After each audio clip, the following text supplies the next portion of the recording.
Sebagai upaya menjaga keamanan dan mencegah oknum tidak berwenang masuk, gudang logistik KPU Bandar Lampung diusulkan diberi garis polisi. Pasalnya, dalam gudang ini terdapat semua logistik pilkada yang harus dijaga ketat. Usul ini disampaikan penjabat sementara Wali Kota Bandar Lampung, Budi Darmawan, saat menggelar inspeksi Selasa siang. Penjagaan ketat dilakukan karena gudang ini menumpang di kantor Dinas Lingkungan Hidup. Budi juga memastikan kesiapan logistik yang akan digunakan dalam pemilihan gubernur dan wali kota Bandar Lampung. Berdasarkan hasil inspeksi, persiapan logistik terpantau baik dan penerimaannya lancar.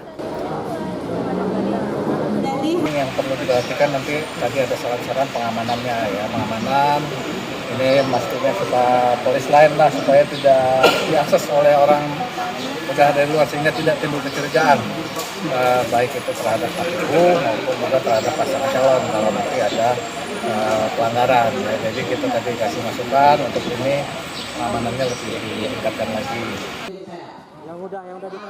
Tugas KPU dan aparat keamanan yang berjaga harus lebih ketat memeriksa tamu yang datang. Hal ini dilakukan untuk memberi rasa percaya pada masyarakat dan terutama pasangan calon kepala daerah. Jeffrey Arifin melaporkan dari Bandar Lampung. Maksudnya biar kami gampang ngitungnya. Warga yang melaporkan adanya kegiatan politik uang akan diberikan imbalan 10 juta rupiah. Sayembara tersebut diadakan beberapa komunitas pemuda yang tergabung dalam Koalisi Anak Muda Peduli Demokrasi Bandar Lampung. Sayembara dibuktikan dengan pemasangan spanduk di beberapa titik di pinggir jalan. Pemasangan spanduk antara lain di Bundaran Tugu Adipura dan Jalan Diponegoro, Kelurahan Gulak-Galik, Kecamatan Teluk Betung Utara. Sayembara tersebut diadakan sebagai dukungan terhadap politik uang pada pemilihan wali kota Bandar Lampung. Sejak dini kami mengajak untuk melakukan sosialisasi berupa alat peraga seperti ini adalah tujuannya untuk menghimbau dan meningkatkan partisipasi masyarakat untuk aktif mengawasi jalannya demokrasi kita di Pilwakot 2024. Dengan himbauan ini harapan kami mampu menekan praktik politik uang dan mendeteksi apabila ada gerak-gerik politik uang yang mungkin bisa terjadi jelang pemilihan wali kota Bandar Lampung 2024. Kami sebenarnya tidak tiba-tiba menjadi polisi pemilu.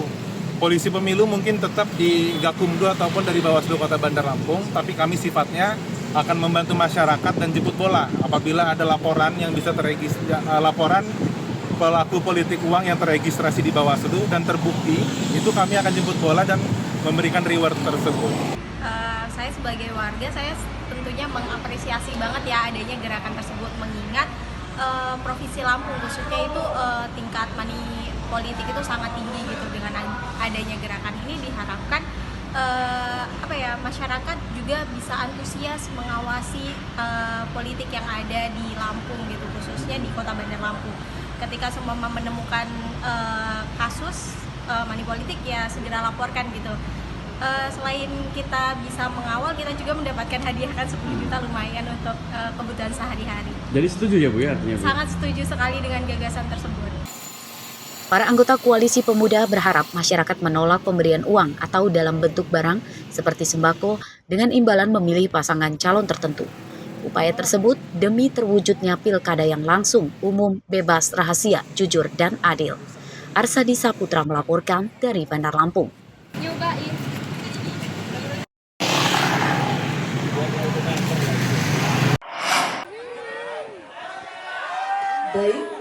Ada fenomena yang tidak biasa pada pelaksanaan masa kampanye pilkada di Bandar Lampung tahun ini. Masa kampanye terlihat adem ayem, tidak seperti pada masa kampanye-kampanye sebelumnya yang biasanya digelar meriah, seperti menggelar pentas hiburan musik di lapangan dan pawai kendaraan di jalan. Hal ini dibahas dalam diskusi Bawaslu di Kedaton, Bandar Lampung.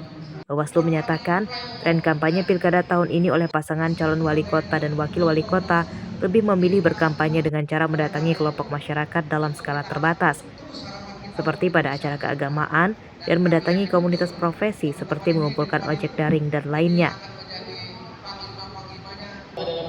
Cara tersebut diperkirakan sebagai upaya kampanye murah serta tidak ribet karena tidak harus memiliki surat tanda terima pemberitahuan atau STTP kampanye dan tidak perlu mengurus surat izin keramaian ke kepolisian.